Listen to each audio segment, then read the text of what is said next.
En la antigua ciudad de Efira, enclavada entre montañas imponentes y bañada por el rumor constante de un río cristalino, vivía un hombre llamado Lucius. No era un hombre común, era un escultor cuyo nombre resonaba más allá de las fronteras de la ciudad.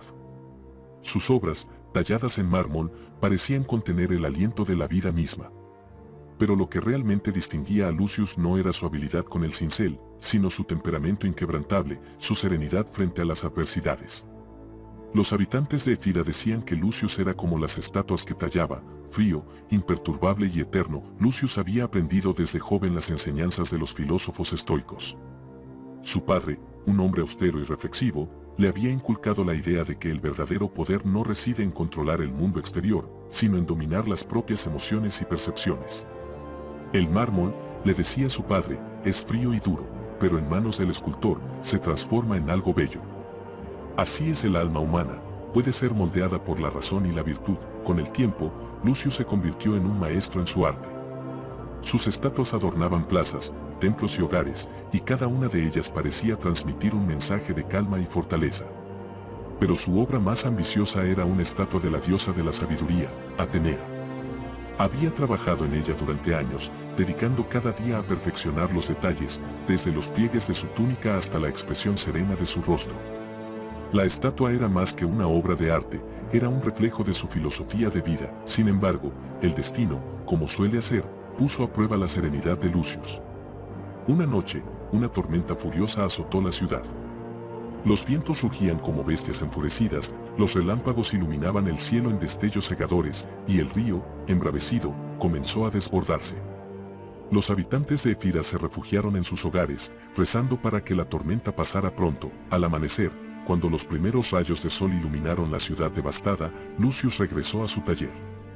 Lo que encontró lo dejó sin aliento. La estatua de Atenea, su obra maestra, yacía en el suelo, reducida a pedazos. El techo del taller, derrumbado por la fuerza del viento, había caído sobre ella, fragmentándola en innumerables trozos de mármol. Los vecinos, al enterarse de la tragedia, acudieron a consolarlo. ¡Qué pérdida tan terrible!, exclamó un anciano. Todo tu esfuerzo, destruido en una noche, lamentó una mujer. Otros murmuraban entre sí, preguntándose cómo Lucius reaccionaría ante tal desgracia, pero Lucius, con una calma que parecía tallada en piedra, los miró y dijo, el mármol no es eterno. Ni siquiera las montañas lo son. Lo único que perdura es la virtud con la que enfrentamos lo que la naturaleza nos quita. Sus palabras resonaron en el aire, y los vecinos, aunque no las comprendieron del todo, se sintieron reconfortados por la serenidad de su tono. Lucius no lloró, no gritó, no maldijo a los dioses. En lugar de eso, se arrodilló y comenzó a recoger los pedazos de mármol, uno por uno, como si cada fragmento fuera una lección que debía aprender. Mientras trabajaba, recordó las enseñanzas de los estoicos que había leído en su juventud. Epicteto, uno de sus filósofos favoritos, decía, no son las cosas las que nos perturban, sino nuestra interpretación de ellas. Lucius comprendió que la destrucción de la estatua no era una tragedia en sí misma, sino una oportunidad para practicar la virtud de la aceptación. Decidió que no reconstruiría la estatua de Atenea.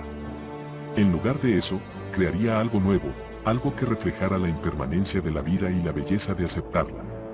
Con los pedazos rotos, comenzó a esculpir una figura humana, imperfecta pero serena, con grietas que parecían contar historias de resistencia. Día tras día, Lucius trabajó en silencio.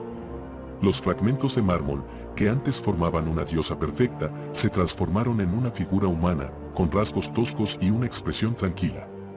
Las grietas y las imperfecciones no fueron disimuladas, al contrario, fueron integradas en la obra, como si fueran cicatrices que hablaban de supervivencia y fortaleza. Cuando terminó, la llamó la serenidad del mármol. La estatua no era perfecta como la anterior, pero transmitía una fuerza tranquila, una aceptación profunda de la fragilidad y la fugacidad de la existencia. Los habitantes de Efira, al verla, quedaron asombrados. Algunos lloraron, otros se quedaron en silencio, pero todos sintieron que la obra les hablaba directamente al alma. Lucius, al ver las miradas de admiración, simplemente sonrió y dijo, la verdadera maestría no está en evitar el sufrimiento, sino en transformarlo en sabiduría. Con el tiempo, la serenidad del mármol se convirtió en un símbolo en Efira. La gente venía de lejos para verla, no solo por su belleza, sino por el mensaje que transmitía. La estatua recordaba a todos que, como el mármol, Podemos ser golpeados, rotos y transformados, pero nuestra esencia, nuestra virtud, permanece intacta si elegimos aceptar lo que no podemos controlar. Lucius continuó esculpiendo hasta el final de sus días, pero nunca volvió a crear una obra tan perfecta como la estatua de Atenea. En lugar de eso, se dedicó a enseñar a otros el arte de la serenidad.